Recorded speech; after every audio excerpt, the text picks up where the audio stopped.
Hey there, Ida with the Church of Prismatic Light. We've been getting a lot of the same question about whether we are a federally recognized church now that things in this country have gotten to the point that they have gotten to. I need to make a few distinctions.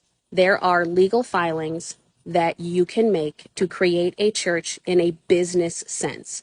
For example, we have formed in the state of Oklahoma, which automatically gives us state level tax exempt status. Our income is not taxed by the state of Oklahoma. Second to that, we have filed an application with the Internal Revenue Service for 501c3 tax exempt status. That also gives us tax exempt status at a federal level.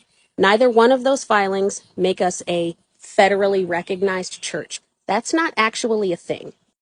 The IRS has guidelines that they set out that churches have to meet in order to get that tax exempt status.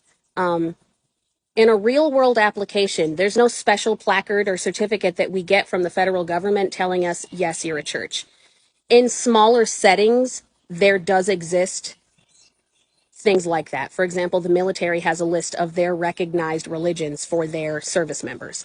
Our point, our point of existence is to, one, legally maintain our status as a church at the state level and at the federal level so that we can honestly file lawsuits, fight for your rights, so that you can use your religious exemption, being a prismatist, to protect all of the things that we've told you we are here to protect.